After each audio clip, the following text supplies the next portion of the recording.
All right, everybody. Adam back with another episode of the Bowhunter Chronicles podcast, sitting down with a fellow Michigander, the Deer Hunter podcast, the Deer Hunter. If you take the podcast off of it, he would be the Deer Hunter, Kevin Vistisen. So, Yeah, it was a great movie. I don't know if you ever saw it, The Deer Hunter. yep, Got yep, my yep. attention when I was young walking through the video store. I was like, yeah, that sounds interesting. It didn't have much to do with deer hunting. Not exactly, no. So, how you been, man? I was on your podcast here a month or so ago, and just talking about prepping for the season, and from my standpoint. But how's things in your neck of the woods? They're a little hectic, but I foresaw this coming just because the pace that we're operating at right now. Like I foresaw in the spring. Well, I learned a lesson last fall as well. And I didn't get myself into so much this summer, just foreshadowing that I knew August would be here at the click of a finger and that I'd be scrambling to get things done so that I was ready to hunt. So first time in my entire adult life, I didn't put my boat in. I never even took the shrink wrap off of it because I'm pretty focused on wanting to have a good deer season. I want to harvest many pounds of delicious venison. So that's going to require shooting quite a few deer and, young family, basically working two jobs. My wife works a, full-time job. Kids are in multiple sports. So I'm getting pulled in every direction, but I'm starting to already really like dial in. Like I've had my bow and my tree stand pretty much ready. I've had all my gear ready to go for 3 months, basically. Honestly, like I got it all ready in the spring and it's been ready pretty much since tack. I got my bows situated and all that. So yeah, man, I'm good. I'm itching. We're gonna participate in the early doe season. I've never done that. And so that's in like 2 weekends. Yeah, I think you're And right. then and Um, then right into it after that. from that standpoint, one thing I wanted to talk to you about because I want to get into your season and stuff like that. But how old are your kids? Uh my son is 7 and my daughter will be 2 in November. Okay, so I don't think I've heard you talk too much, and you didn't mention it there about like the youth hunt. So where are you at with that with your son and like the whole take on it? We're not we're not doing the youth hunt. I don't know what my opinion is on it really. I've never been a cheerleader for early seasons. I kind of like the idea of everybody getting started at the same time.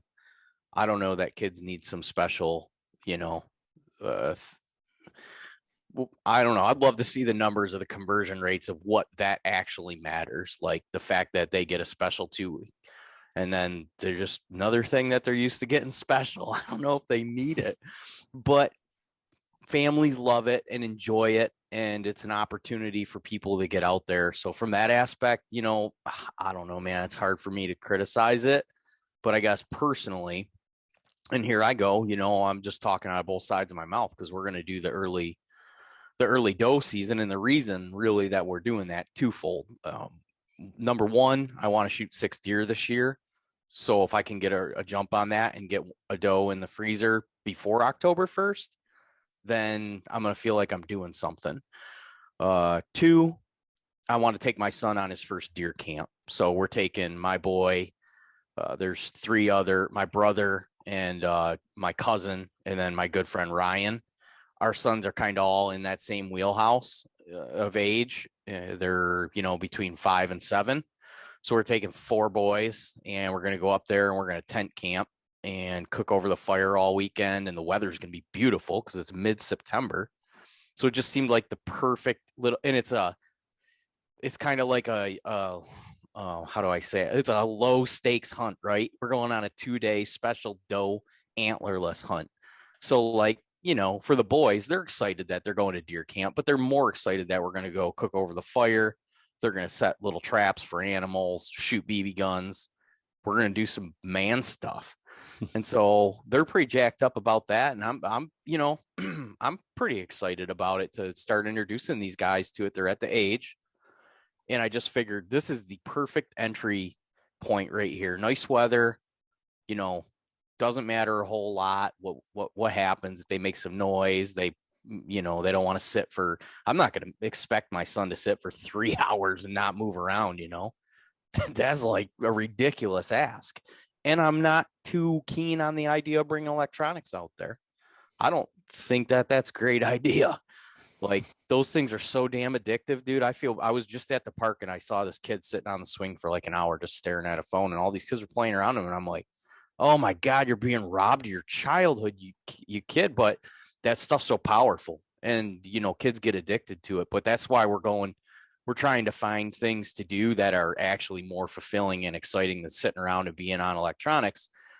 So I understand that parents might want to bring those devices out there to keep the kid quiet. I mean, if you're on a high stakes hunt, I mean, dude, my kid had to be with me and it's November 8th. I might be sliding on my phone and be like, dude, be quiet. But this doe hunt, that doesn't have to be the case at all. And I expect the weather to be real nice. We're heading up this weekend for the holiday weekend. Saturday night, the low's 49. So I'm like, oh man, like that's the cherry stuff for camping. 70 and sunny during the day. Just, September, you're as likely to get nice weather as any month of the year, really. So here we go, man. We're taking the boys on their first deer hunt. Hopefully we smash a couple, big old nannies and get a jump on the season. So that's kind of where I'm at with it, and if my son comes to me and he wants to participate in the youth hunt, I don't know, am I going to say, no, we're not doing that? We're waiting until October 1st, like everybody else. I don't know. I don't know, to be honest with you. I don't want to be too strongly opinionated in any, on any side of it. But I'm not scratching and clawing to get him out there and have him wreck some big buck on a summer pattern. I don't think that's a great expectation to have. If we're going to be Michigan deer hunters, it's a little tougher than that usually. So I don't know if we should set that as the entry point. We grew up shooting arrows that didn't match and had, equipment that was terrible. And it forced us to become good because we couldn't rely on and fall back on the equipment, I just want to make them suffer, man. I kind of want to make them, I want to make them learn the hard way. I feel like that's where the value is. So yeah, I don't know. I hadn't heard you talk about it. And so, last year I was going to take my daughter out. I got a buddy that's got some killer private property and he wants her to go out there so bad. And so last year it didn't work out. This year, she was all geeked about it. And so got the guns out today, and she's shot guns before, but she's like, why can't I use my bow, Dad? And I'm like, well, because your bow won't stick in the 3D target, let alone like kill anything. And she was shooting and she wasn't real comfortable with the gun and I was like, well, you need to shoot better if you're going to go and kill a deer. And she's like, well, why don't I just wait until next year? And I'm like, that's fine. She's like, but I don't want to let you down. I'm like, I'm proud of you for saying you're not ready to go. Like, don't think that I'm pressuring you into like, you have to go hunt. I just want to spend time with you and, right. So I don't want my hunting to like take away from our time. I don't want it to be seen as like sure. How come you're always gone, But right. You talk about that deer camp thing over Thanksgiving. That's what we do. My brother's been taking his son, and then we took all the kids last year up UP, no internet. Like there's a TV up there, but there's an outhouse, and it's, there was 6 or 8 inches of snow, and killed some does up there and made the kids drag them out. My nephew's 9. He gutted the one. It's awesome. We cooked up the heart and ate the heart, and all the kids, just like that was like when you were saying that, like that's where it took me, because like that's something that I've missed. And I think, when we do these, it's not, you have a pretty good like rifle camp, but when we do these like hard hunts, like these, like it's awful to go back in there. Like your buddies aren't usually coming with you when you're slogging way into the swamp and all that stuff. And it becomes more and more of a solo adventure, like sure. To some degree.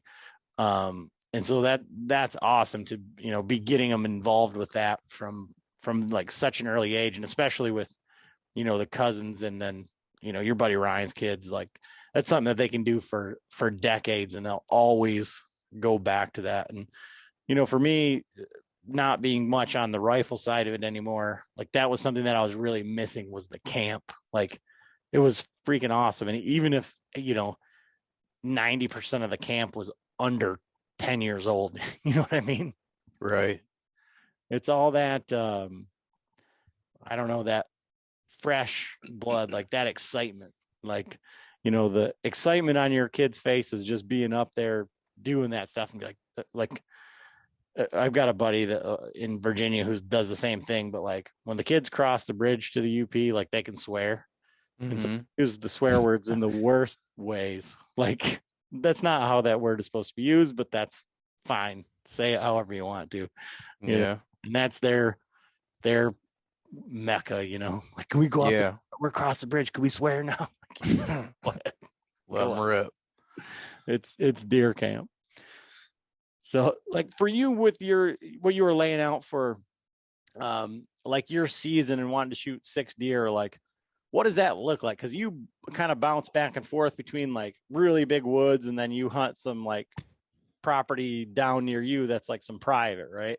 And like too, but so what is your like season? How does it lay out? Yeah, what's the plan for getting 6 deer in the freezer? So yeah, I have I'm fortunate my family has a small farm here in St. Clair County, southeast Michigan. It's 80 acres. In hindsight, when I was young, it was, man, if I knew how to hunt when I was growing up on that farm like I do now, I would have some wall hangers. There was a lot of big deer around there. It was pretty undeveloped around them. But, those days have come and went, and now it's pretty developed around them. It's almost like a neighborhood. Like my grandpa has probably one of the last larger tracks. Everything else now, my grandpa has an 80 acres, and around him is pretty much all like 10s, 20s, 15s. And every person that lives basically on, a 10 or a 15 or a 20 has 1 or 2 ladder stands in their backyard. Maybe they got a spin down corn feeder running. Maybe they got some food plots in. Maybe they don't hunt, but they shoot handguns off the deck, 100 rounds, every evening. Everybody out there is out in the woods, and it's really noisy. And most of the good bedding areas now have homes residing in them, where there used to be a lot of good bedding areas right around the farm, and the deer would come through the farm all the time. And we had the best food source within 2 miles. Really, there's not another bean field or corn field for 2 miles. And there was real good bedding around the farm. I mean, we had 150-inch deer, around every season, 3 or 4, 130, 140, 150. There'd be a handful of deer like that in there every year. But I haven't seen a deer like that outside of in the middle of the night, just cruising through in the rut. And I run a lot of cameras. There's 1 or 2 of them around every now and then, but they disappear. I don't know if they get hit by cars, they get poached. I never hear about them getting killed. Very rarely do any of the big deer that I get on camera around here do I hear about them getting killed. So I know we have some poachers in the area historically, and there's a lot of traffic. So I think there's a lot of car deer collisions. So I guess what I'm getting at is I do have access to 80 private acres, and it's woods, and it has a bean field, and I do a little food plot, and I really used to enjoy the property management aspect of it. But, I thought I was the second coming of Mark Drury, and I'm going to, plan a green to green transition. And then all of a sudden this monster buck, and I did that for quite a few years. And I was like, this isn't working how they say it's supposed to work. And then I got old enough to realize, like, oh, they live in a completely different environment than what I do. You know what I mean? So I still do my little food plot there. I have 2 tree stands up. I have 2 cell cams running. I do not have even what I would call a Jimmy buck on. I've got a couple 1.5 year old maybe 6 or 4 points or whatever that have been hanging around, and a handful of does. So my plan there is to take 1 or 2 deer off that farm. Maybe a buck slips in here in the summer to fall. There was a couple around last year. There was a 10 point that was 104 out.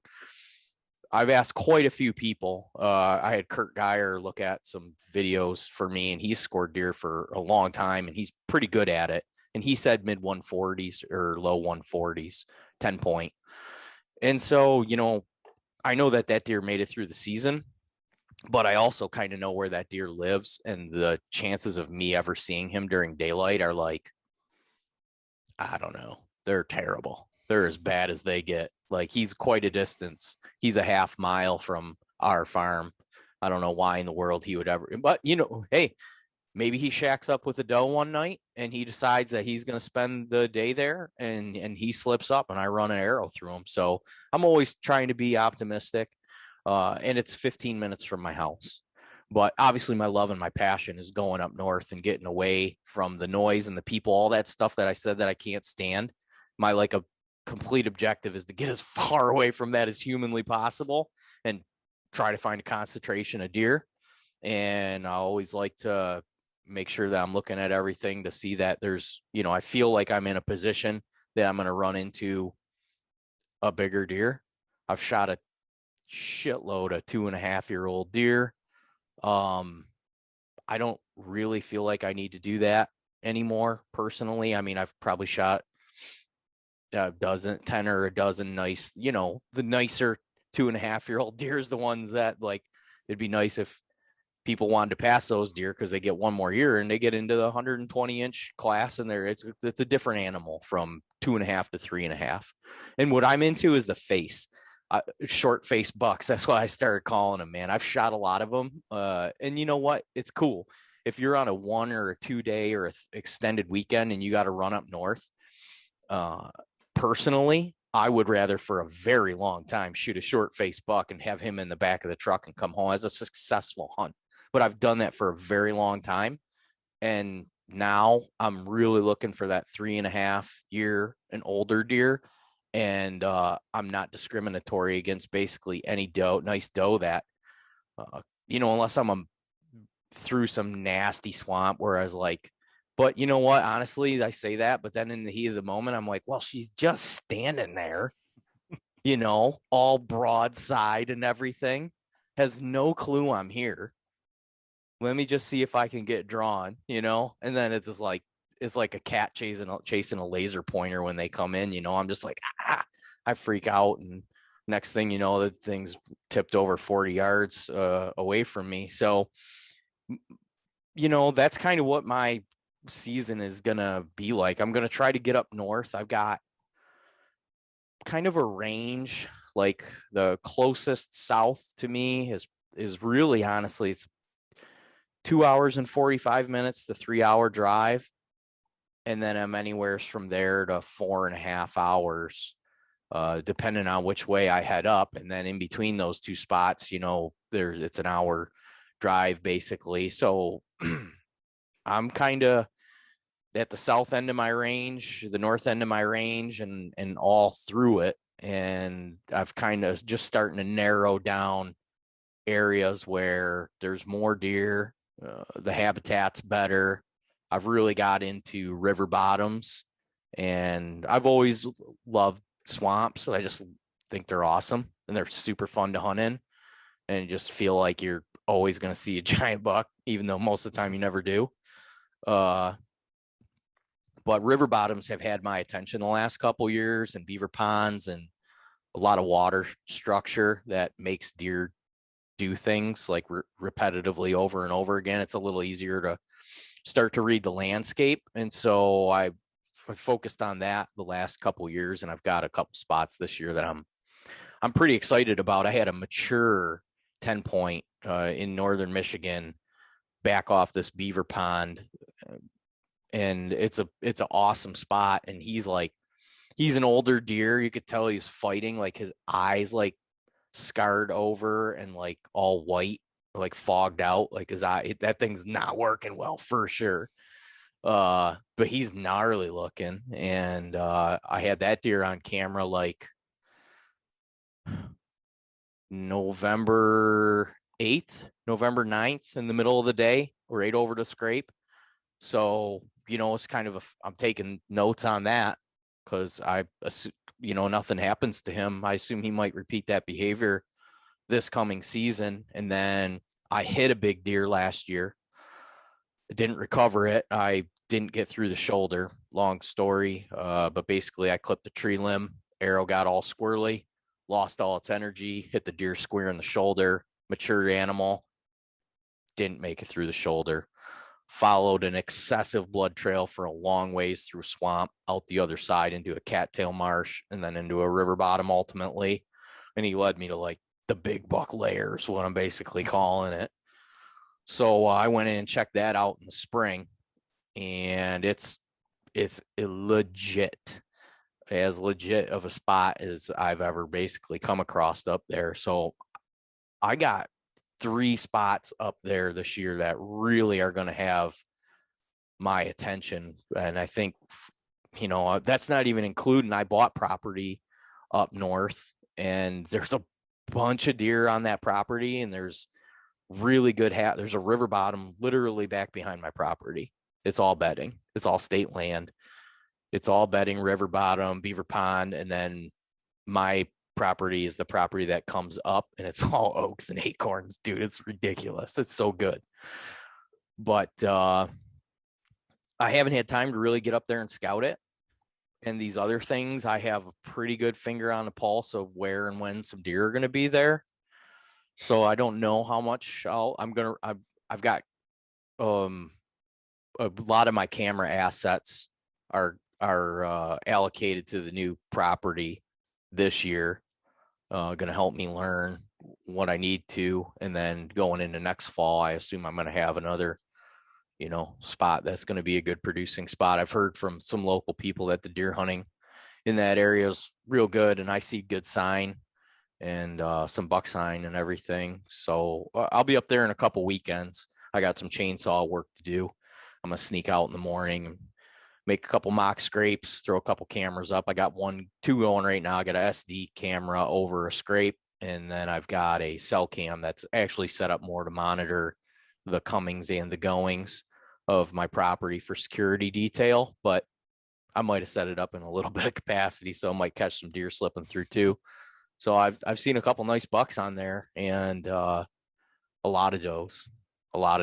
So yeah, I think that's going to be real good too. So it's just about getting up there. The time is always tough. I'm taking some time off in October, going up with the Hunting Beast, Dan Infault, and a crew. We're going to do a little camp up there. And then I want to do the fall colors with my family. We did that last year. I want to take the kids up there for a weekend, and that's right in the middle of October, kind of in the lull. So not too high of a, I don't know. I don't feel like I'm losing out on any like the best part of the season. And I want to get up there and just prioritize spending some time with them so that they can enjoy, that. So we'll do that. And then I don't think I'm going to go up for a gun opener this year. It's on a Tuesday. My on-call schedule just worked out to where I'm on call that week. So I'd have to monkey around with switching weeks with somebody. It's kind of a headache. Nobody ever volunteers to want to switch, which is understandable. And then I'll owe someone a favor. So I think what I'm going to do is actually just take opening day off, have somebody cover that day for me, which is a lot more doable. And I'm going to hunt down here, which I haven't done in a lot of years. And then I'm going to go to Dick Huvar's every year does like a big buck pull. Michigan Outdoors goes there every year, and they do like their big buck pull and stuff. So that's only like 20 minutes from my house. We go to Richmond often in the morning for breakfast right across from Dick Huvar's. So it's kind of local for me. So I'm thinking I'm going to do that this year, and then I'm going to try to get back up. I might try to go up Thanksgiving week to gun hunt, and then I'll definitely do a muzzleloader week. We always do a big late season camp, just a gluttons for punishment to go up there and get pounded by shit weather and not see any deer. but we tend to have the most fun on that weekend out of all the weekends of the deer camps all year. It seems to lend itself to a good time. I don't know why. So with all that, like, I got a bunch of things. So I got questions about like going up, hunting the big woods, and like prioritizing your, like how did you kill all of those 2.5-year-olds or whatever? Like what kind of led you to that, to your success? But before we get into like that part of it, like for you with like, okay, try to kill 6 bucks and you're going to be bouncing around to all these spots, and the way you say that your property sets up, like it sounds ideal, but like, are you a guy that is um like success first driven, or do you enjoy the hunt, the chase, the suck of it all? Because like that seems great, and if I were to walk a mile and find that, I'd be like, fuck yeah. But if it was like 400 yards behind my property and I could just walk out to a ladder stand and you know shoot a 3-year-old, then that would be my morning, the first morning that I was up there. I mean, Right. I'm more on the like enjoy the suck part of it than like the just success first. Yeah. I'll take the gimmies because I don't get a lot of them. And I'm definitely guilty of putting the odds against myself.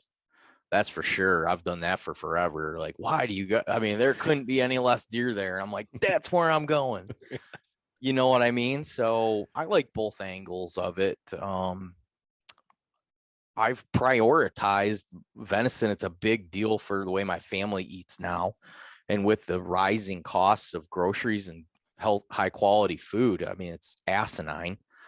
So, last year I shot 4 deer. I shot 4 doe last year, and they were gone by the end of June. We didn't have an ounce of deer meat left in the house by the end of June. I think it was actually the end of May that we were out. I think we were out by the time barbecue season kind of rolled around, we were out of venison. And I'm like, this is ridiculous. We're not doing this again this year, but we eat a ton of it. So I'm going to try to shoot 6 deer this year. And I think that looks like 5 does and a good buck. I mean, in my, if I'm going to fall asleep tonight and fantasize, have a wet dream, as they'd say about deer hunting, I'm shooting a 3.5-year or older Michigan buck and 5 does with super short blood trails. That's a big deal for me over the course of the last couple of years. I'm not particularly great at blood trailing. It might be a patience thing. Like I'm just like, I just want to find it. I've had some tough, and it's the terrain too, blood trailing in cedar swamps and cattails. It's just brutal. There's a lot of changes in the landscape real quick how I hunt up there.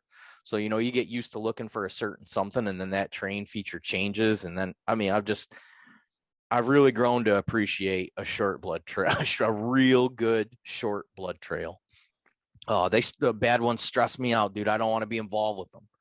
So that's a big factor for me over the course of the last couple of years, which honestly has just kind of made it easier for me to feel successful. I don't feel like I need to go out and shoot a big giant deer every year to consider myself a successful hunter, even at the fact that I create content, and most people in the space, they're like, big buck this, big buck that, he shoots giants. Like, it drives the whole thing, right? I'm just not really caught up in that personally, which is great because I live in Michigan. We don't have a bunch of those deer, if I'm being realistic, but I take a lot of pride in making just a perfect shot and that animal going down hopefully within 75 yards. So that has really grown on me, because let's be honest, it happens. I mean, I've been deer hunting for a long time. I've shot a lot of deer. I've put an unacceptable amount, in my opinion, of bad hits on deer. Now, over the years, it gets lower and lower. Last year, I smoked every deer I shot. It was awesome. I know it won't always be that way, but when it does work out that way, I am just, dude, I'm jacked up. Like, I went in on state land, hang and hunt, never sat a spot. Just went in blind with a stand on my back. Now, mind you, I grew up a bait hunter on private land, right? So that's how I grew up deer hunting, out of a shack over a pile of bait. That's how we did it. That's how I learned. That's how I grew up. And it's been a rough transition. But last year, I went into a piece of public land. I was in there in the spring and scouted it. And I actually took my stand and sticks and I prepped a tree in the spring. So it'd be a lie for me to say I went in and hadn't seen it. That's not true. I had to go in and do a little bit of trimming and find the exact spot. But I did that in the spring. I marked it with reflective tacks, dropped my pins, dropped my breadcrumb trail so that I could get in there in the dark. And that's exactly what I did. I took off out of the cabin in the morning. I burned a mile down the road, went in on some state land, hiked back in, I don't know, half mile maybe, hung. And we were leaving that day to come home. My wife wanted me home by like 10 o'clock, to get the kids packed up and get the cabin closed up and head home. So I thought, yeah, that's generous and fair. 9:50. Here comes a doe, like walking right in front of me, and another one, and another one, and another one. And I ended up having 6 does come walk past me at like 15 yards, and I did see some deer in the distance earlier in the morning. I don't know, 3 or 4 of them. So, I saw around 10 deer going in on a hunt, and I shot one of those does right through the lungs, and she ran 60, 75 yards and piled up. And by 10:30, what I did is I didn't want to drag that deer out and leave a blood trail and have somebody track that back into my stand. So I actually took a wheelbarrow out there and I loaded her in a wheelbarrow, and I didn't leave a drop of blood. Like when I came out of that low stuff and got onto the highland, that worked out pretty good. If I had drugged that deer, I mean, it would have been a lot of work. But my primary concern was, I was like, if I drag this to the front of here, I know other people are hunting here. They are going to see that blood, there's a great chance they're going to follow that back because there's a local population there and I'm not in on it, right? Like, I don't live there. I'm not a local, and there can be some resistance there. They definitely tried garholing me. So there's no deer out there, and I play stupid, I'm like, oh, do you guys like turkey hunt or deer hunt out there or anything? Do you run cameras or whatnot? I know where all their stuff is when they're coming and going for the most part. But they don't even know that I hunt out there. I walk down the road at night with the headlamp. I've never run into one of them out there. And they've hunted there for a while. So long story short, that wheelbarrow strategy was effective. I didn't tip them off of my, and they didn't run into me luckily while I was barreling a deer out of there with the family. It was actually probably a pretty good little video to see, but yeah, man. So if I can get a good buck killed and get a handful of does killed and in the freezer this year, it'll be a successful season to me. And in the future, if there's a consistently like big deer on my property and they're using a train feature, I don't know that I'll have a ladder stand. That's not really my style, but I might have a bigger cast, like whatever. I'm trying to remember what the name of the bigger Novix stand, was the formerly Lone Wolf. Was it the Alpha? Was that their bigger platform? I don't know. I thought that was because there's the Assault and the Alpha. So it must have been. The Assault is the smaller, more portable stand. Yep. Yeah, I think the Alpha is the bigger one. Well, Novix has a stand, Echo, I think it's called. It's almost identical, and I have a few of those. So I would probably set one of those up there, and yeah, man, I'll take advantage of that. Like I said, I kind of missed out on our farm. I just wasn't to the age yet to understand what I had in front of me. There was big deer around. One of the neighbors shot 170 some inch deer. He's got the rack, he shot it right out back there. I think he shot it actually in the late 70s. But so the genetics were there and the habitat was there. But with development. Like I said, there's houses in all the good bedding areas. I don't have that opportunity down here. But as I progress as a mobile hunter, I get more optimistic that I'm going to start. I was consistent for a long time shooting, like you mentioned, the 2.5-year-old deer. I got pretty good at that, and now I'm just venturing into the next tier. You know what I mean? So when you're up there, like in the big woods, like kind of like monotonous terrain, so we're doing this Patreon deer camp, and it's in this, like, I don't know, there's a lot of pine, a lot of oak flats, not a lot of like rolling hills, although I did find some, and then there's some river bottom and stuff like that. Like, how are you breaking down like those giant areas? Like, because I know where you go, you talk about going up to the Pigeon is huge, right? Yeah. So it's like, how do you look at that on a map, and like what's giving you, like, if you kill a dozen 2.5-year-old bucks, like, you got to have something figured out as to like how they move or use the terrain, right? So Yeah. like, what's the biggest things that you're looking for in that kind of monotonous big woods style?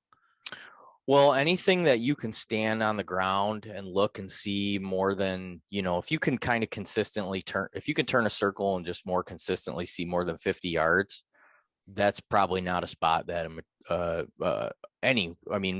deer, 1.5-year-old deer, they, with horns on their heads, get smart pretty quick, and they understand, thick cover. I heard somebody say one time they always like to have something touching them. You know what I mean? So if you kind of visualize that, any of the big mono agriculture or environment, like you say, like a big stand of maple or a giant stand of oak, unless I see something within it that interests me, like a small bump in elevation, like an island, or it's going to be a little different landscape where I suspect it could be bedding, I'm not spending any time even walking in there. I'm walking the edges of where it can be very subtle or it can be very harsh, a transition, but the deer are going to be there over anywhere else. Whether that's a different type of tree growing or a cut that got cut 10 years ago and is right up to mature timber, or pines transitioning to an oak flat, like that edge is always where they're going to be traveling. So I guess I don't think that's anything like groundbreaking. That's right, pretty standard procedure for most guys to understand. I think at this point is that deer like transition and they love heavy cover. And so really, even when I gun hunt kind of like I bow hunt. I'm right in on the edge of heavy cover, uh, typically in a place. I love funnels. I'm always looking for funnels. It's got to be a funnel. Like, for whatever reason, at a macro level, I like to see funnels, and at a micro level, and there's a bunch of different areas in between that. Big ones, and then whereas, like, hey, there's open field 200 yards over here and open field 200 yards over here. They're going to be in this 200 yards, but within that 200 yards there's some transition or whatever where you can if you're a good hunter, you figure out like the deer more than likely than anywhere else, they're going to use this 10 yards. So that's kind of what I'm trying to get in on top of. And I like it up there for that reason. That's why I like river bottoms, because like I said about that repeating itself, it's they got to get across, or they got to travel. And so that provides an obstacle for them, and they're always looking for a way to deal with that obstacle. Well, once you know what they're looking for and you can find it, you go there, and if the sign's either there or it's not, there's going to be deer sign 100%, but depending on how good it looks. So I've done that for years. Another reason that I was successful is just being ridiculously stubborn and hunting more than everybody else, like not coming in for lunch, being out there a little bit earlier, calling in sick, whatever I had to do to prioritize deer hunting, I would kind of do that. So just by sheer force, bull and china shop, and being stubborn, I killed a lot of deer while guys were up eating, having a Bloody Mary and a warm meal, and I'm sitting out there freezing and harnessing, taking in the suck. And that's when I've killed a good amount of my deer. Late morning, rut phase. Everybody goes in. I mean, 10 o'clock to lunchtime. I don't know what the percentage is of hunters that bail out of the woods, but do the deer live there? They know that. I feel like that is the case. Just I've seen it so over and over again where I hear everybody leaving the woods, and then sure enough, 30 minutes later, here comes a buck walking through. So that late morning and just being able to sit in there, I think that I don't know if it's patience or it's just the fact that I enjoy it so much, but a lot of time I know people maybe struggle to be out there for a long time, but dude, I'd never come in. I'm so happy. If I get in a mental position where I feel like I'm wasting my time or something, I'll get down and move. That's the joy about mobile hunting. If I'm like, oh man, I'm not seeing deer. This isn't what I thought it was going to be. What change that? Let's go. And just taking that in, there's been a lot of times where I was like, this doesn't feel good, or I'm not seeing deer. I need to move. And I get down and move, and maybe later that afternoon or maybe the next morning, what do you know? I kill a deer because I find better sign. That's been a repeating factor for me. And I'll be completely honest too. I shot a lot of 2.5-year-old deer off that farm.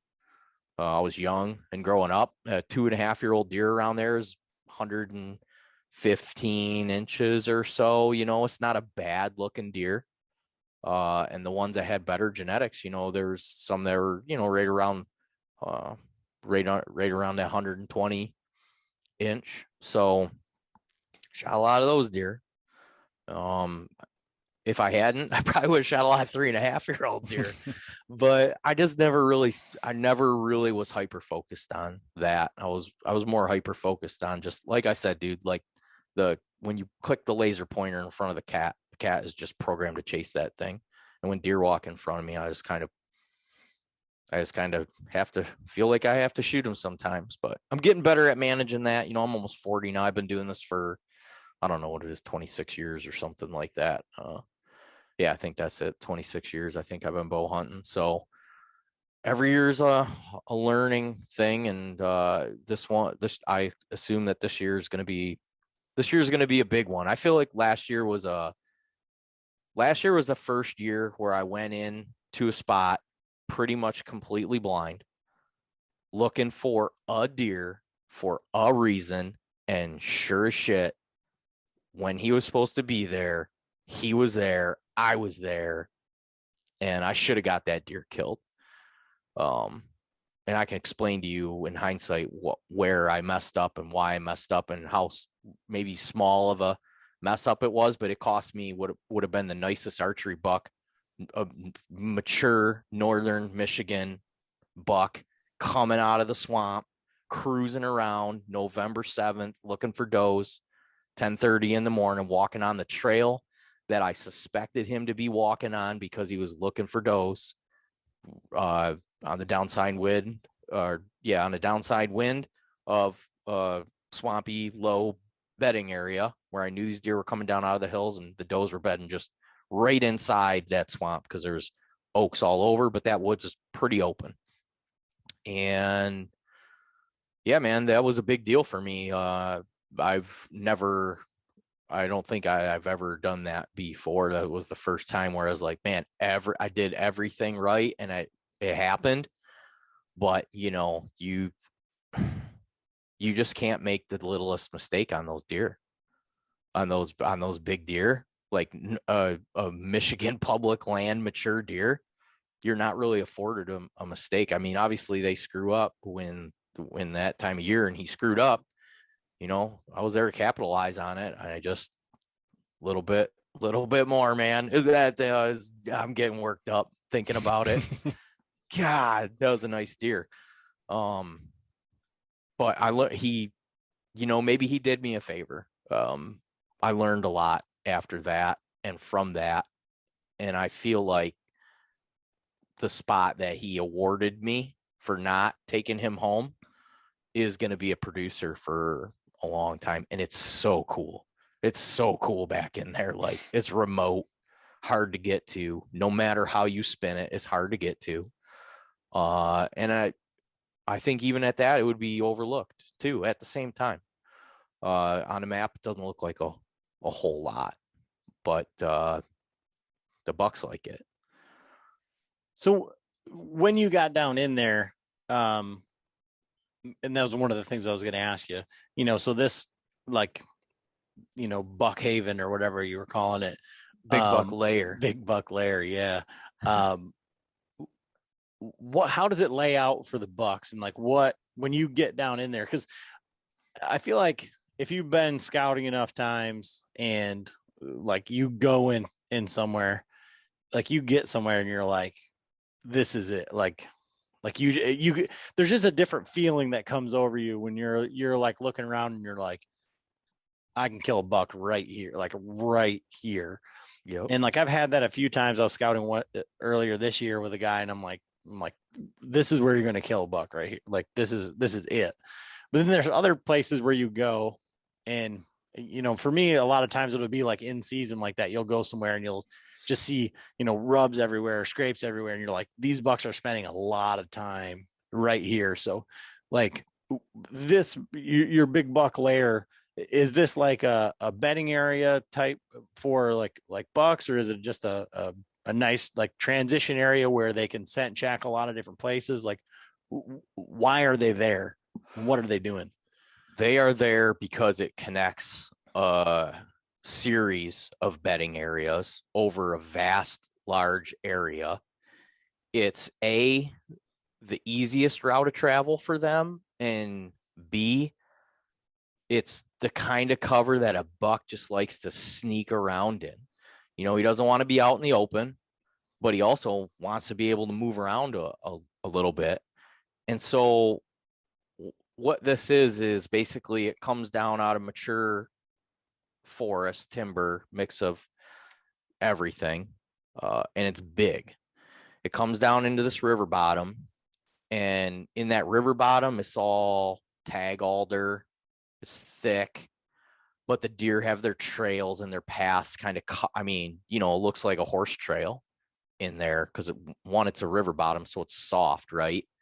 But two, it's thick, so they have their few paths that they use, and they're not gonna be 10 yards to the left or 10 yards to the right. It's too thick, so they're going to be on those travel paths. And if you're down at ground level, you can't see 10, 15 yards. But when you get elevated, you can see over a decent amount of that, that tag alder. And then on the other side of the river bottom is a vast, large cedar swamp. So there's little bumps of elevation all within inside. They can bed right inside the cedar swamp wherever they find whatever they're comfortable with for a wind or whatever reason. Does, bucks, all deer, they're going to bed right inside that swamp. And then the bucks in the rut can pop out and walk right up and down that river bottom. And they can check all the trails basically coming in and out of there, going up into the timber or into the cedars. So it's just it really concentrates a bunch of deer activity. And in the rut, the bucks have cover, and they can cover a short distance and get a lot of information and not really leave security cover. And they can go for miles and not come out of fixed security cover, And then that eventually wraps up to, even a bigger bedding area, I guess, would at the west end of it. I'm trying to do justice to explain this to you, but specifically the spot that I picked is where I found the most concentration of sign. So like I said, there's these paths that they they have kind of worn into the landscape, right? Well, I try to find a point where the majority of those come together for whatever reason. And sure enough, this deer, he dropped me right there. Like after I looked everything over from a mile this way and a mile this way, he picked that spot. And I see why. And it's got big signpost rubs, a lot of deer for a lot of years. I mean, half the tree's gone. They're rubbed in, like it's like, how's this thing even alive? But every deer that comes by there, he wants to stick his face on it, rub on it a little bit. I think deer travel a great distance, and I think that's a great indicator that you have multiple deer overlapping each other's areas on a big signpost rub like that, right? They're all kind of all hitting that, saying, "Hey, jerk off, I'm here. Hey, jerk off, I'm here." That's where I want to be. I feel like if you're a rut hunter, you want to be where your best opportunity is to see daylight movement of a deer. There's a little bump of elevation just inside the swamp there. And when I say a little bump, it's maybe 80 yards by 40 yards up out of the water. And it's, mature trees and soil in there. It's pretty flat. Well, he led me through there too. And when I was in there, I noticed right away, I'm like, oh, there's a scrape. There's a scrape. There's a scrape. So, and there was some deadfall and stuff in there, but they were still going in there to leave sign, basically, essentially. It was kind of a draw to them to go in there and be able to lay sign, because to the north of them, to the north and to the east and to the west, if they didn't want to come across the river and go up into that timber, it's for a mile, every direction is just cedar swamp and wet. So it was like highly concentrated that deer, they want to use that to leave sign. So I went back in there in the spring and I actually cleaned it up a little bit. Some of the deadfall, I broke it up and cleared out some nice paths for them to be able to come in and out. And then I really opened those scrapes up, and I plan on going up when we go up for the youth hunt, or not the youth hunt, I'm sorry, for the antlerless hunt. I plan on bombing out there and throwing a camera. I just got some of that buck fever stuff in the mail, so I'm gonna spice my scrapes up with that and see how just kind of I've never ran a camera back in there, so that's gonna obviously tell me a lot.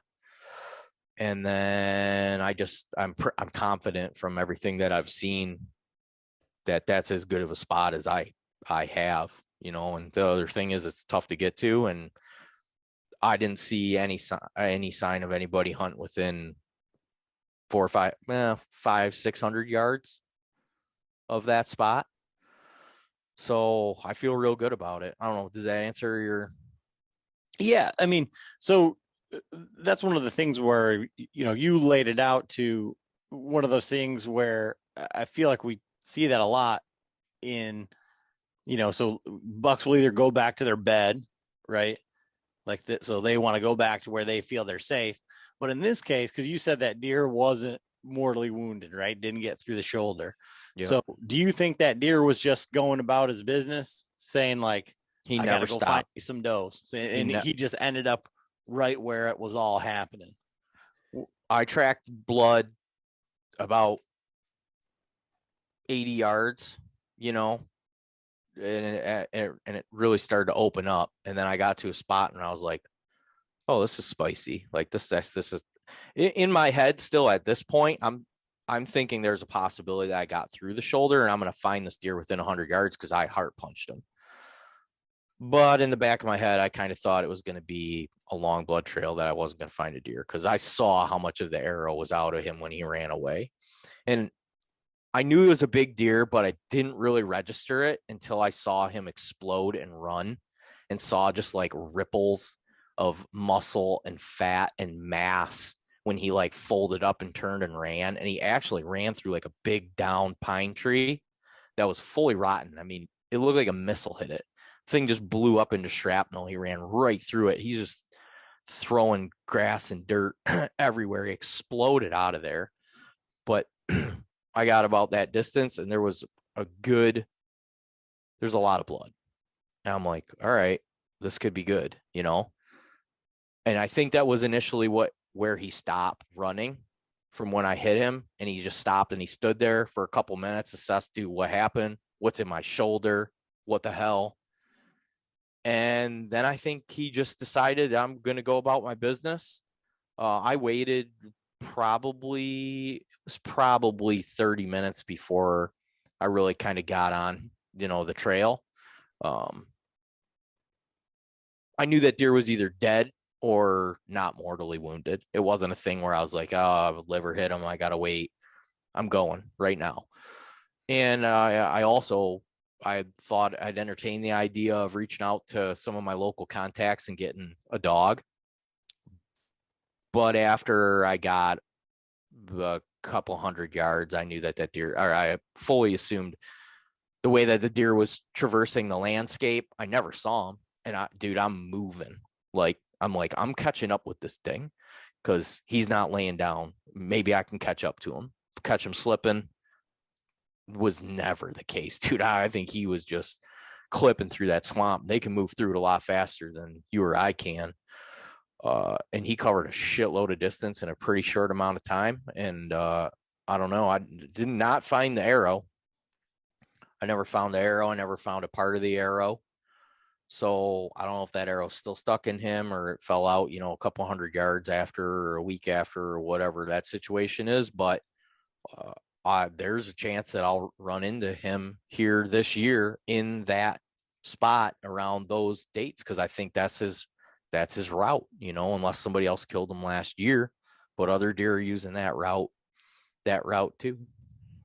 So from that sense, and that's like from a listener standpoint, like one of the questions that I think automatically comes to mind is like, how are you going to hunt that? Or, I mean, obviously your camera's going to kind of tell you like what's going on there, but like obviously the spot you picked where you had the encounter and you ultimately hit that deer that led you there. Like, are you abandoning that spot and just diving right in? Are you going to like kind of like hunt that hub and up and down that river bottom along those trails? I mean, are you hunting it more than one time? Like, I'm always focused on where I feel like my highest percentage of odds are. And I feel like this spot that I was led to has a higher percentage of odds than the spot that I was in.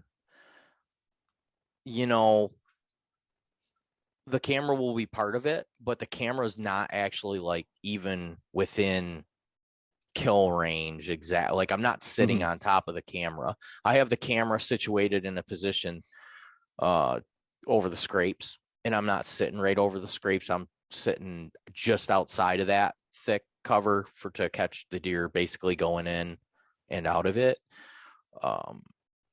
Because it's so tight and so thick on that little island. I mean, trust me, I would have liked to have sit and be sitting over those, but it was just with the way the winds swirl around in a river bottom like that, the way the thermals can change with the temperature. I don't want to burn it up. I don't want them to know that I'm there. So I'm just coming in, sitting right on the edge of it. I got my entry and exit situated to where I'm basically coming out on a little bit of a point, almost an oxbow. And I'm walking miles up through the mature forest, and then I'm just diving right down, like strategically straight line, basically right through and right into the back side of my stand. And I'm just on the edge of all the thick. So I don't suspect that deer are going to know that I'm there. The tree that I have set up is sick. I got ridiculously good cover, and these deer are moving around through there. They're no person has ever been in there and seen these deer move through there as far as they know. I intend to change that. So if I got good entry and exit and I don't see like that I'm impacting the deer. Like if I'm getting busted left and right because my wind's not right, I might look to do something else. But if a spot's hot, man, I'll run the hot hand. And a lot of times it's just you could sit there, uh, the first day and maybe see 3 does, and you're like, do I move the next day? I don't know. I really oftentimes go with my gut. And if I just feel like this is a hot hand, you might have to sit three. I kind of like the 3 sits, a morning, an evening, and another morning, or, an evening, a morning, and another evening. If I sit 3 sits and I don't see what I want to see, then I kind of get into like, all right, I need to do something different mode. But there has to be a little level of patience because there's not deer everywhere. There's not, you know, there's not an excessive amount of mature deer. They don't, even bucks for that. I feel like the competition isn't driving them crazy where they got to be running around recklessly, right? So there's got to be a little patience as far as that goes. But yeah, if I sit a spot like 3 sits, if I'm up on a 3-day or a 4-day weekend or whatever, I've got pretty limited time. So then I got to think and look and try to see. And a lot of times nowadays, I'll just get down and I'll get walking and I'll go, a couple 100 yards or whatever. I'll be like, this is better. I'm glad I moved. Yeah, I've gotten a lot better at being defined better spots. I used to have a pretty low percentage of like, I do a lot of walking and looking and not find shit. But you spend enough time doing that and then studying the map back. I hear people say they look at maps and get figured out before they get in there. I got to get in there and then look at the map. And then I tend to understand it, but I still like to have my boots on the ground, and that's a big thing for me too, is going in the spring, having a tree like ready. I use the bright eyes. I don't leave a trail of the bright eyes, but I throw a couple in the exact tree that I'm hunting in so that when I get within, 40 yards, I can kind of just scan with my headlamp and that thing hits me and I'm like, boom. I'm not monkeying around, walking around trying to find the exact tree. That's what burned me last year. I went into that area and did not go in the spring and pick out an exact tree. I had scouted that the previous fall. I knew that the wind was right for it, and I had another plan in the morning, but it got screwed up because somebody else was hunting there. So this was plan B. And when I went in there and I pulled up my map, I had walked 10 or 15 yards farther than where I needed to hang my stand. I walked basically kind of right out on the trail that I assumed that they would be traveling on. And I mean, it was getting, it was starting to break day. Like I said, this was plan B, so it cost me a bunch of time already. Like I needed to get in a tree and get set up. So I still felt pretty good about the spot, but the whole time in my head that ground scent was down there, and I was already playing a crosswind, a parallel wind. So I was already super sketchy on my wind. I'm dropping milkweed all morning. Sometimes I'm watching it kind of float like right down the trail. I'm expecting them to come, but 90% of the time it was just missing. It was just missing enough for me to be comfortable to feel like if a deer comes through here, I think he'll get through here. But I had that little bit of scent out in front of me, and that was in my head the whole time. And when that deer came in, he walked behind a tree. I drew. He could have caught a little bit of movement. He could have caught a little bit of noise. Just my jacket, sleeve of a jacket. We're out in the middle of nowhere. It's dead silent. But he's moving. Or he caught my ground scent because he stopped behind that tree, and my reading of it was he has a level of concern right now. So I'm getting anchored in, and if he starts walking again, which in hindsight, honestly, if I maybe have been a little more patient, I will never know. He could have if he had my scent in my head, I'm thinking right now, he's going to turn, walk directly away from me in that swamp. I have nothing. He could have also flicked his tail and just continued to walk. And I had a big enough lane you could have drove a car through, and he would have been at 15 yards. And I feel like I would have just wrecked him. But I'm sitting there. He's stopped. He's looking around. And I'm thinking, man, there's a percentage of a chance this deer is going to boogie. And I'm getting I'm getting anchored in. I'm looking through my peep. I've got my, my sight all centered, and I'm looking, and I'm like, well, that's the back of his shoulder, and I can see it clear as day. And I'm pretty confident in my shooting abilities. So let's do this. And so I just started to squeeze off. The arrow went. It looked awesome. And then all of a sudden, ping, ping, ping, ping.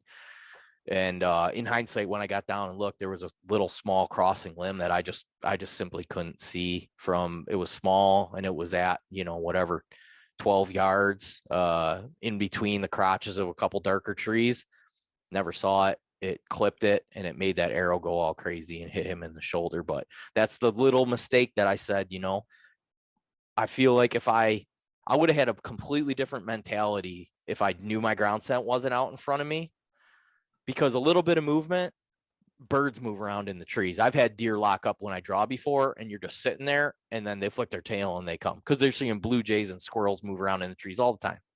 They'll stop and they'll be a little concerned, but if they smell you, there's no like flicking the tail and keep going, dude. They're done. They turn inside out up there, because they're not, it's not your backyard where they smell your feet every now and then or whatever. It is not cool with them at any capacity, and they lose their shit. And I was concerned that was exactly what was going to happen. If I hadn't walked out in front of that, I don't think I would have been thinking that. I think I might have been more patient and let him walk, and I would have killed the biggest deer of my life with a bow. It's tearing me up. I'm telling you. We've all been there. I mean, and it sucks. I mean, the biggest deer, I ended up recovering him next day, but it was the same thing. Like he did this, and that to me is when they start to do this. Exactly. So yeah, I exactly. put it on his throat patch, and I shot him right through the neck, like through basically where it would be on us, the collarbone. But that arrow was sticking out, 18 inches. And I'm like, I shot him in the face. Like I shot him in the face. It's the biggest deer I've ever seen in my life. And the arrow's like going like this. And but luckily we found him the next day. That's great. But I mean, I've been in another situation where I learned so much. Like I built so much confidence. Like I saw a buck in a field, and I was like, looked at the map, and I was like, he's coming out here. He's got to be bedded in there. Stiff crosswind, come across the field, just like Indian sneaking across this open field, get up in there, and wind was great. There's a little thing, but I still was using my climber, and there was no trees I could hunt in. I took one step out into that crosswind, and that deer stood up 60 yards from me. If I had just stayed right there, I could have just stayed there on the ground, and he'd have just stood up and walked right out.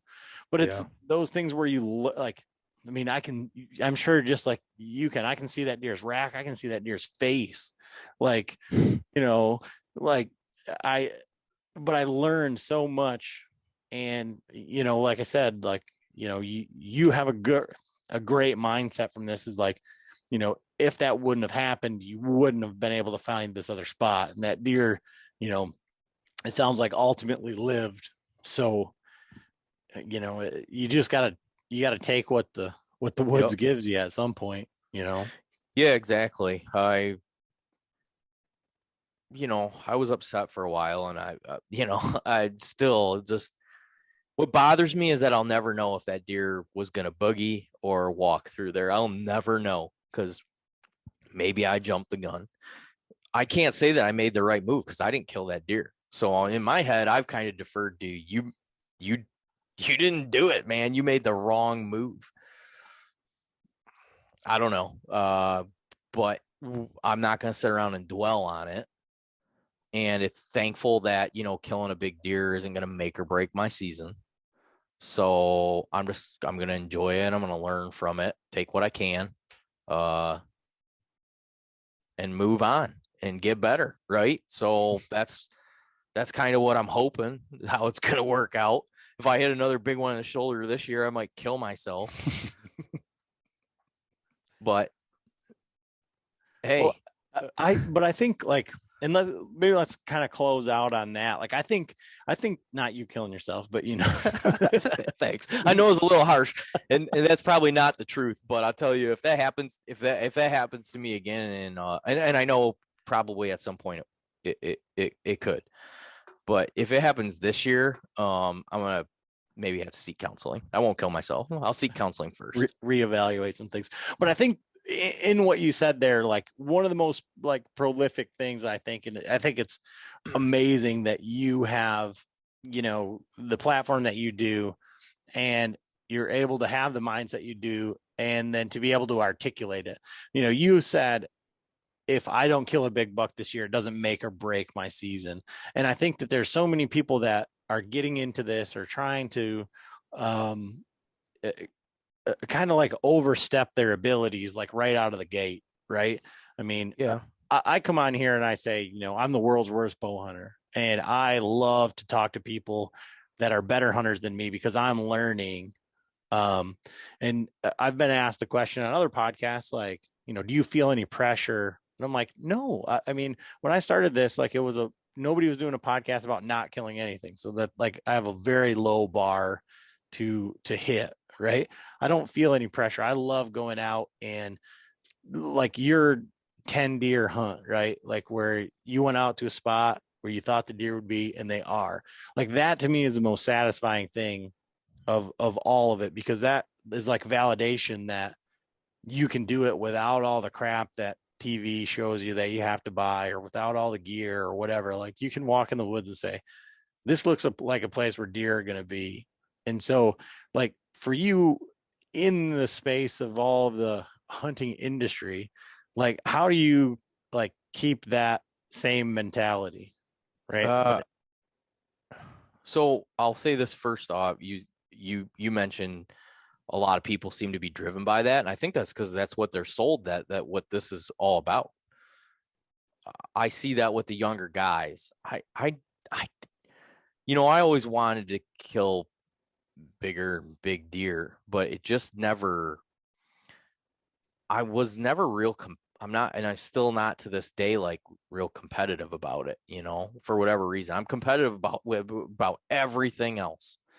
But the deer hunting thing for me is bigger than that, and it's personal, right? So, why you haven't seen a whole lot of hunting videos produced about storming around on state land in northern Michigan and guys shooting does, because it's really freaking hard to do.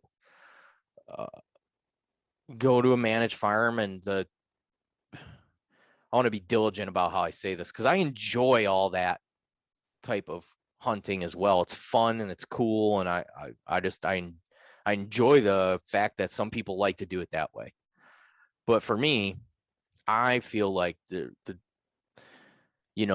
tough thing about that is securing the finances to secure the property, because once you got the keys, the toughest part of your hunt's getting the blind window open without the deer seeing you.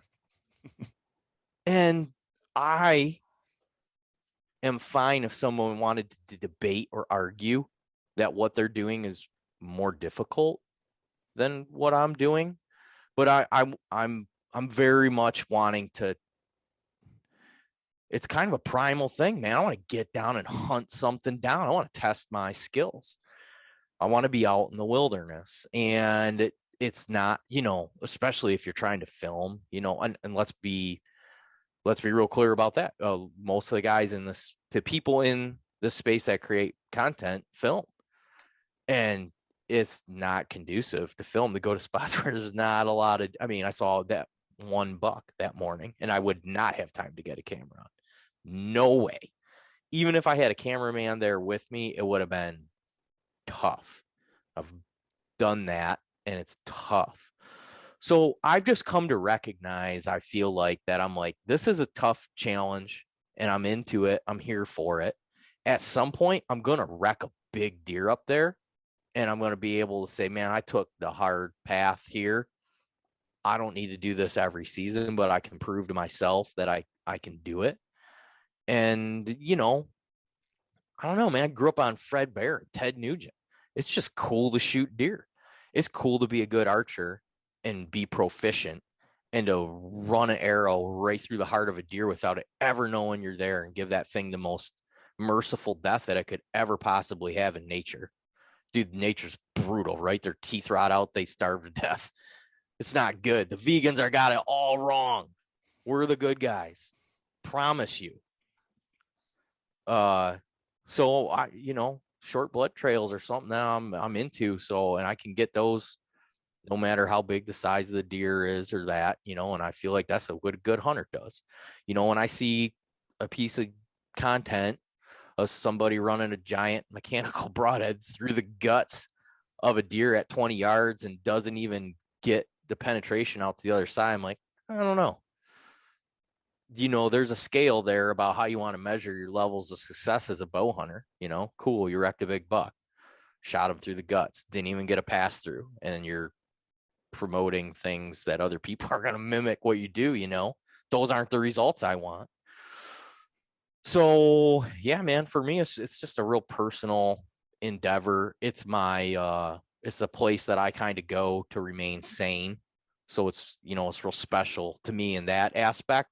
And honestly, that's as valuable to me as everything, is just being able to get out in the wilderness and kind of zen out whatever you got to do. You know, I do a lot of, you know, I'm with my family all the time.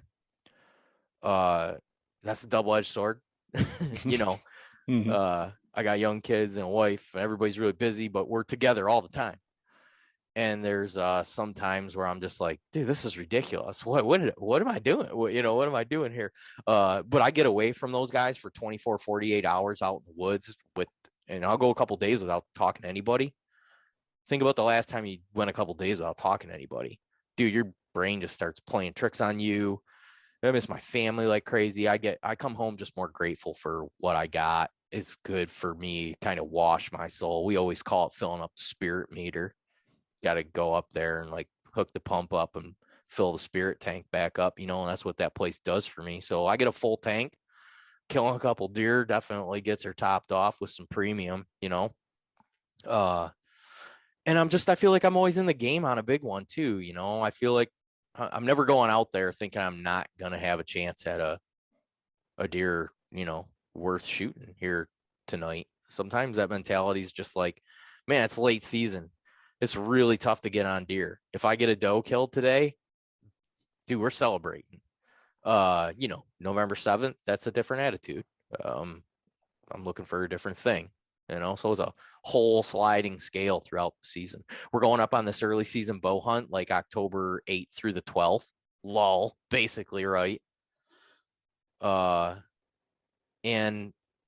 I can't guarantee that if a spike or a 4-point is munching acorns peacefully out in front of me and has no clue that I'm there, and he turns broadside and he's just like looking all pristine, and we got a camp full of guys and it's tough hunting, I might kill the first year and a half old buck that I've killed in a very long time.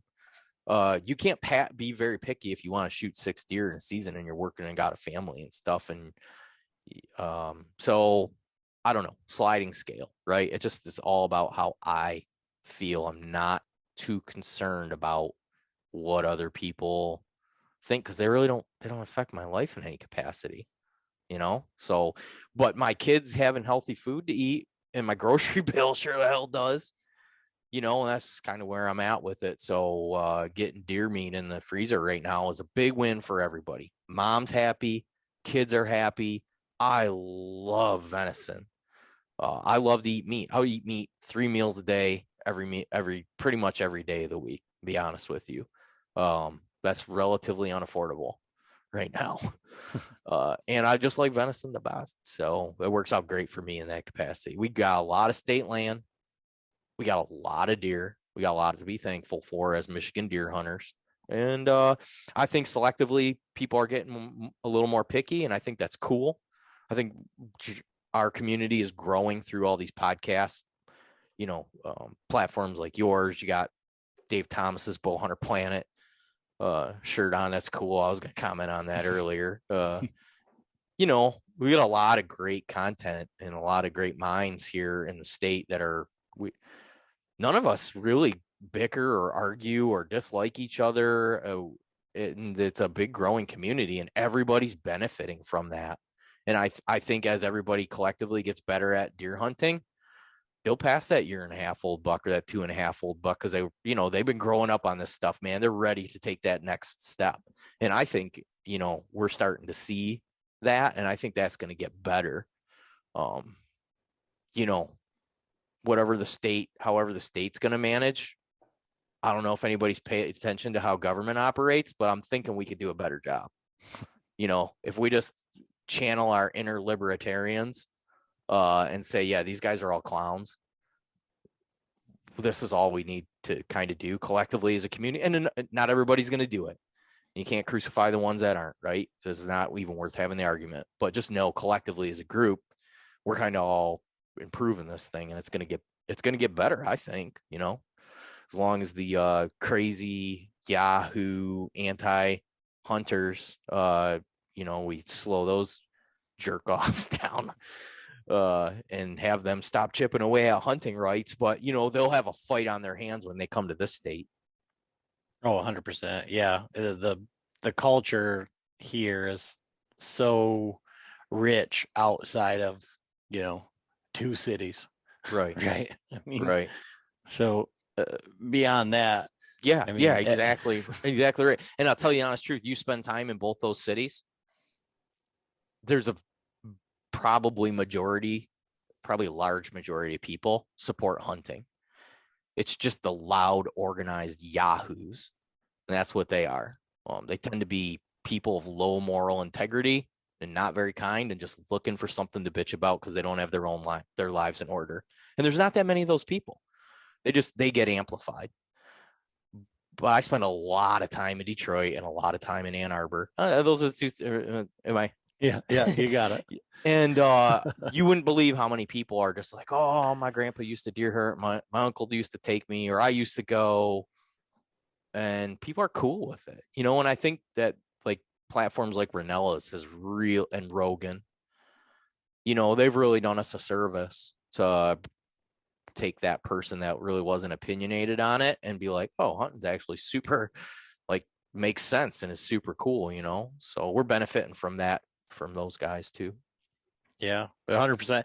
And like I say, I just really love like your take on it, because it's really easy, to be in this space and see everything, and to talk to all the big buck killers and all these, you Right. got Dan Infalt coming on, and that's like, to feel like, oh, you have to do that, or like guys listen to that and they think, it's just so easy. And yeah, right. it's like, no, it's not, and it's not any fun. And like you can fill your spirit meter all you want to, but when you're covered up in freaking sawgrass up to your nipples and you're getting bit by black flies and all that stuff, and you're thinking like, what the hell am I doing out here? And then 3 months later, that big buck walks out in front of you and you were right. It just changes things. But to think that like it's just going to happen and it's going to be easy or whatever, it's from the straight up like deer hunter perspective, like it isn't about big bucks or anything. It's like about the time in the woods and the experience, and like you say, like I feel like one of the liberal people are like, what, like the high quality protein, like, oh yeah, it's gotta be super fuel for my body. But in reality, I mean, it's great. It's great food, right? I mean, It's the best. There's nothing more nutrient dense. There's just nothing available that's as nutrient dense and as healthy for you as that quality meat, in my opinion. Yeah. And the size of the deer, I mean, they're a little bit more tender. Who cares? That's that's good. And bigger deer, bigger meat, so you win either way, really. Right. I can summarize it for you nicely, and I'll quote one of my hunting mentors and friend, Dan Infalt. And he's said this for a long time, it's not about the destination, it's about the route you take to get there. And when you fall in love with the process, and this goes outside of hunting too, working out, going to work, when you figure out a way to fall in love with the process, and you're not just like trying to stomach through to get to, let's just say, a big deer to post on social media. If that's the only reason you're out there, you're probably not going to love the process. You want the result, But if you can fall in love with the process, then you're going to continue to do it and enjoy it. And that's just a way of looking at, really basically a way of looking at life, to be honest with you. And deer hunting's taught me that if you can fall in love with this path that you're navigating, and when you get to a destination, cool, check it off your list. Let's go to another one. Let's go. I think that's pretty powerful. It's been good for me, so yeah, man. It's a hard fought path sometimes, but I will say this, and we can close out on this if you'd like, is that I'm always having fun. If I'm not enjoying myself, I will sit myself down and say, what are you doing? Why are you doing it? Yes, sometimes you just got to do some sucky stuff because you got to get across that bridge, right? But if I'm seriously not enjoying myself, I'll just sit down and go, why? Okay, it's your fault. You're a grown man. You're making all your own decisions here. Change it. Let's go. What are we doing here? And that's just been a powerful tool for me as well. So, yeah, I love that. And like I was just talking to some people about scouting, and like they're like, whoa, it's the worst thing I ever went through. And I'm like, as soon as I get to that point where I'm like, this is awful, I'm like, well, I'm just going to go around or something. They're like, there's no deer worth ruining my whole afternoon just trying to cross this 100-yard deal. Like, and it's not that, like, I understand sometimes you have to do it, but like, if you don't have to do it, it's like, just don't do it. Like, are you going to hunt in there? Are you going to set up like in the middle of this nasty? Like, no, of course not. No. So find another way. Like, sometimes I you got, agree with you. yeah, sometimes you got to learn some lessons the hard way, Yeah.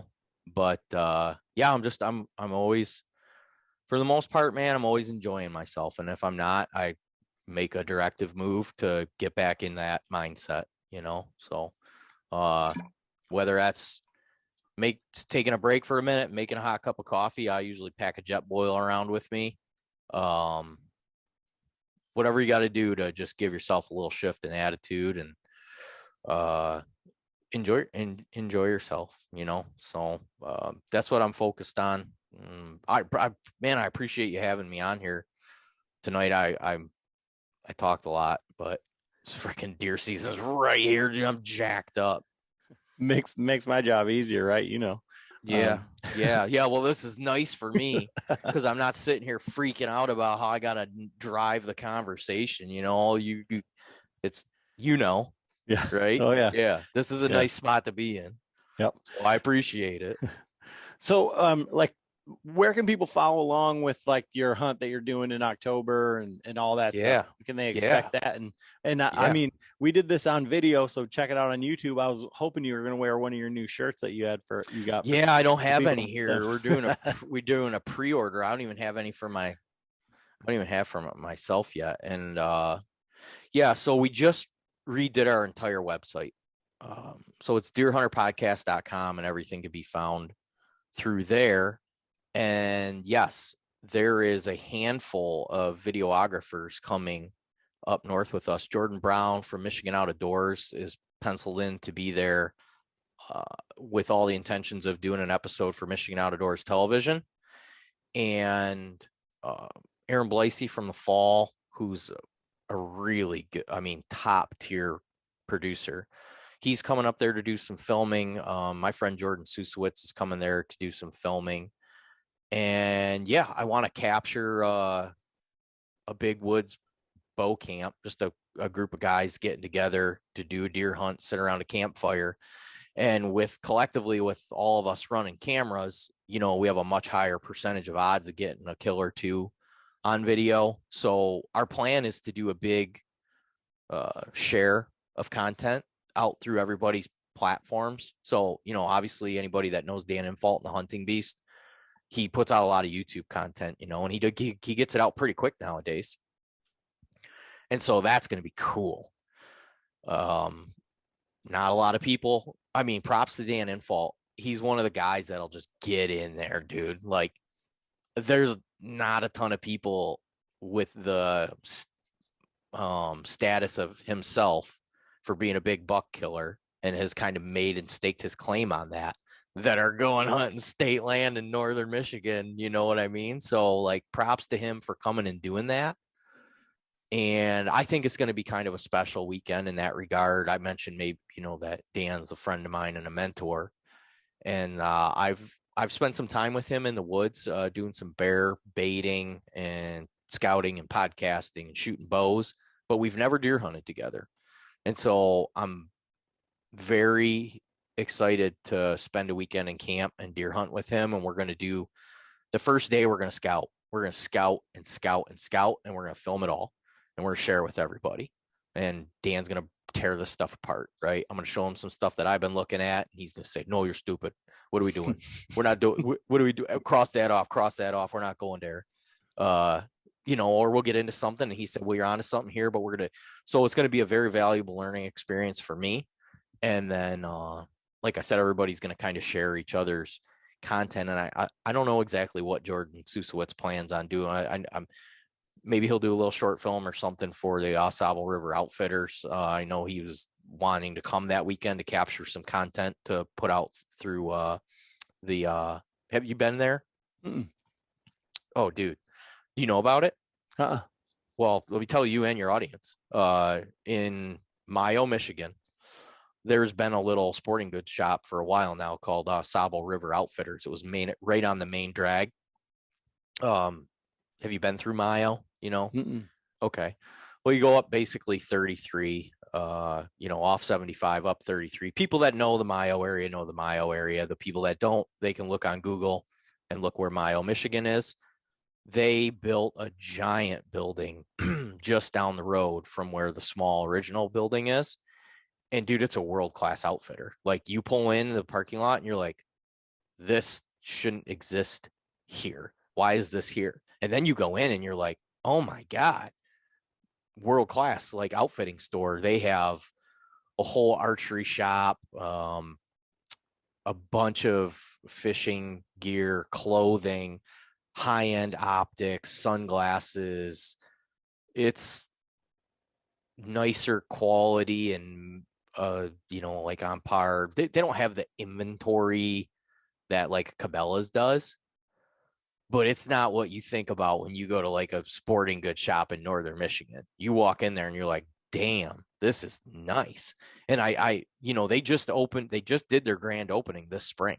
So I don't think a lot of people know about it. But yeah, if you were up and around the Mayo area, even if you're going up and you can make a 30-minute jog and go into ARO, Au River Outfitters, you just look up their website, find the directions. It's right off a side road, right, basically kitty corner from the main intersection in town. It's right there, and it's badass. So Jordan wants to curate some content for them to kick out. So I think people will be able to find some stuff there. But yeah, well, on our YouTube, everything through deerhunterpodcast.com we got some t-shirts. I don't know if it'll still be operating. I don't know how quickly you're going to publish this, but we did a t-shirt pre-sale, but we have some other stuff up on our website now. And actually I'm working on, I hope I have it available before the deer season. I've been working on like a technical beanie. I wanted a good deer hunting hat. I'm super fussy about my hats. I want them comfortable and to function and a variety of details. I won't bore you with them, but I'm hoping to put out a technical deer hunting hat here. So when they come in, hopefully I'll be able to send you a couple and you can give me some feedback on them. Awesome, man. Yeah. Yep. Thank you, man. I appreciate you having me on. It's great. Thank you. Looking forward to seeing that hunt, and we'll definitely be following along. So good deal. Right. Thanks, dude. Thanks, Adam.